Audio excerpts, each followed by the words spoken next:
Hi, this is Jang. Welcome to my channel. Today, I finally got to check out the 2025 Tesla Model Y Juniper in person. It's not a complete redesign, but it's been upgraded in so many ways: design, performance, technology. Let's take a closer look at all these improvements.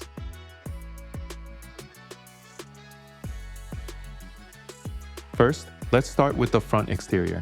Currently, in the US, you can choose from 4 exterior colors: Stealth Gray, White, Red, and Quicksilver. This one is the Launch Series with a white exterior and black interior. Compared to the previous Model Y, it's much sleeker and sportier. The long light bar is the biggest change. While it's not one solid piece, I think it really captures the feel of the Cybertruck and Cybercab. If you look closely at the ends of the light bar, you'll see a line, and that's where the turn signals are. The area where the fog lights used to be is now where the headlights are. These are matrix LED headlights equipped with the hardware to enable adaptive driving beam functionality. Below the headlights, the air intake that directs airflow to the front wheels is larger and aerodynamically designed. This redesigned front bumper is said to reduce drag by a whopping 7%. A new camera has been added to the lower part of the bumper. It'll be much better at recognizing low obstacles when parking or driving on narrow roads, and it also has an auto-cleaning function. If we open the frunk, it still offers plenty of space. And there's a new drain, so you can even use it as an ice cooler or just hose it down for cleaning. The overall length is reportedly 1.6 inches longer than the previous Model Y. It's not super noticeable, but it's said to be 4% more aerodynamic than the previous model. The wheel design is also new. Currently, there are 2 options, 19-inch and 20-inch. The design is nice, but they've also reduced air resistance compared to the previous version. The suspension has been improved too. It's better at absorbing bumps, reducing vibrations on rough roads, and further reducing interior noise. The side repeater looks the same as the previous version, but it's designed to direct the wind towards the camera while driving, helping to keep dust and debris off the camera lens. There's also a new line on the side mirrors. It's not just for looks, it helps reduce air resistance and further reduce external noise. The panoramic roof glass now has a double layer of silver metallic coating, making it 7 times more effective at blocking heat than the previous model. This helps reduce air conditioning use in the summer, ultimately increasing driving range. Now, let's move to the rear. The taillights have been completely redesigned. They might look like a simple light bar, which you see on a lot of cars, but Tesla said they're the first to use these newly designed indirect reflection panels. And honestly, they look way better in person than in pictures.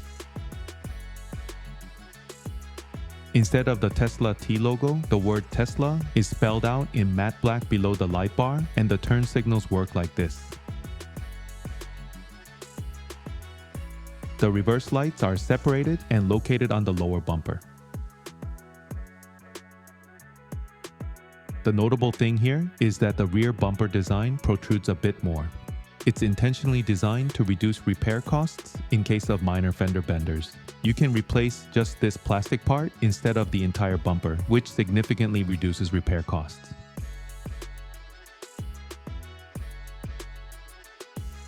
The license plate location has also changed.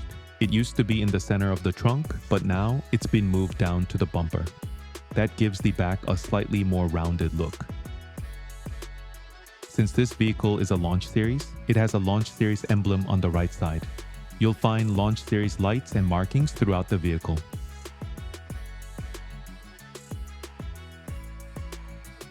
The door latches and seals have been improved, so the sound of the door closing is a bit more solid compared to the previous Model Y.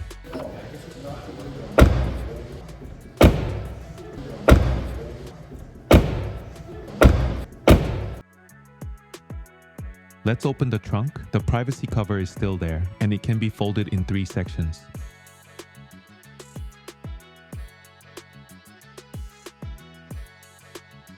When you don't need it, it's designed to fit in the space under the trunk. The rear seats are no longer manually folded. They've been upgraded to a power folding system. Just press the button and they automatically fold and unfold.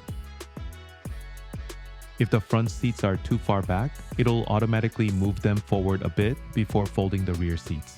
This will be super convenient when loading cargo. The interior has also seen many upgrades. Instead of the existing wood trim, they've used a fabric material, which I think gives it a slightly more modern feel. Ambient lighting has also been added, like in the Model 3. The steering wheel also has touch buttons like the Model 3, but the turn signals are still stock-based. The center display is a bit brighter, and the bezel is thinner, making it slightly larger from 15 inches to 15.4 inches. The response speed is also said to be faster.